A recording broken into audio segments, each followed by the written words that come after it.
Hi friends, this is Jessica from JewelryTutorialHQ.com and Bespangled Jewelry. I'm going to show you how to make these cool bracelets that I made out of some chain and some yarn that I made from old t-shirts. These bracelets are really cool because they're literally only made with those two supplies and they're stretchy, so you don't need a clasp. Plus, they are really fun to wear. This is continuous t-shirt yarn. I have another video where I show you exactly how to make this if you don't know how. I'll leave a link to that video in the notes section as well as a link to my other t-shirt yarn projects.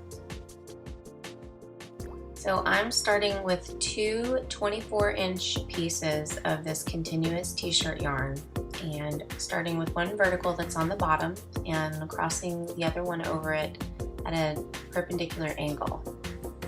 Folding one piece towards me and the other away, and then take one of the ends of the horizontal piece, cross it over the first loop and under and through the second loop. And do the same with the other side, cross it over the first loop and under and through the second loop. Now if you do this correctly, you'll have a square that looks like this. If you don't have something like this, take it apart and start over. Now we just want to pull on all of the ends to tighten it up. Make sure you tighten it up evenly. You kind of form like 4 different squares where the pieces cross. Make sure all of those are close to the same size. That's how you'll know you have even tension. And I like mine pretty tight. You can do a looser weave, but just make sure that you stick with the same tension throughout the whole piece. That first knot was the hardest part, but now we're just going to repeat the process. It's exactly the same. Bring one end towards you, the other away. It doesn't matter which side is which. And then bring each end over the first loop and through the second, and pull them tight. And if you hold all 4 at the same time, you can kind of wiggle it into place. Make sure that your pieces aren't twisted. You can straighten those out, you should. So from here on out, it's pretty repetitive. It is exactly the same thing over and over again. I'm going to zoom in for a closer view. Over the first loop and under the second, and the same with the other side. And that's all there is to it.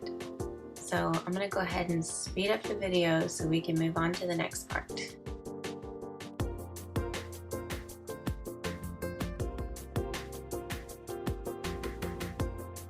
Alrighty, that was fun. I'm going to stop now that I have about 3 to 3.5 inches left on all of my ends.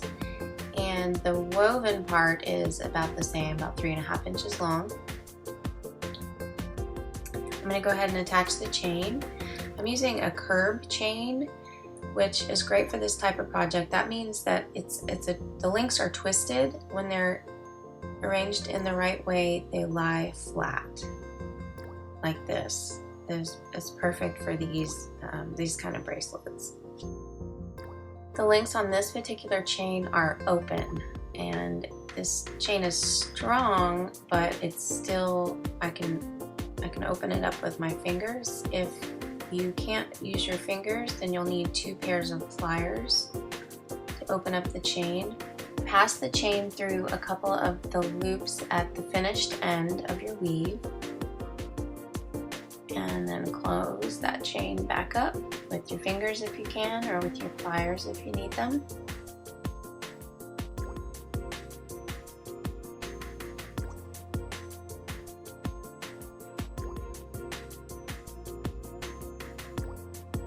And for my particular bracelet, I'm using 7 links of this chain. Each of these links is about 3/4 of an inch long.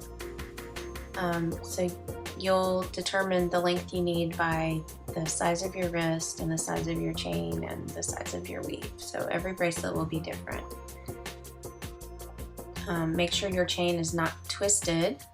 Then we're going to tie in the other end. Just pass one piece of yarn through the loop. Again, making sure your chain is not twisted.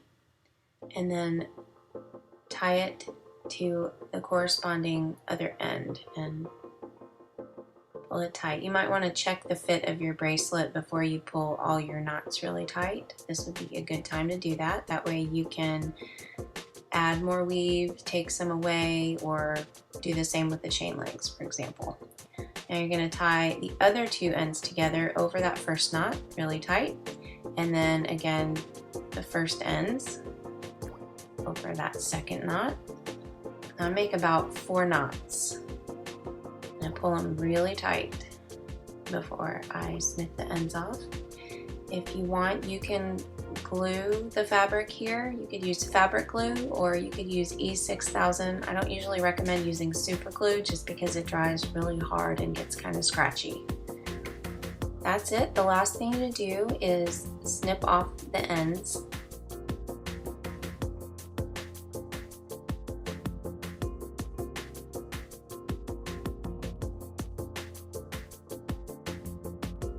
And I'm just going to twist this around so that those knots are on the underside of the bracelet.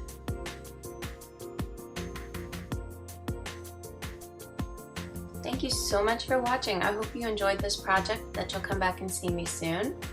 Be sure to subscribe if you like what you saw. You can find me at jewelrytutorialhq.com and all of the other places listed here. See you next time.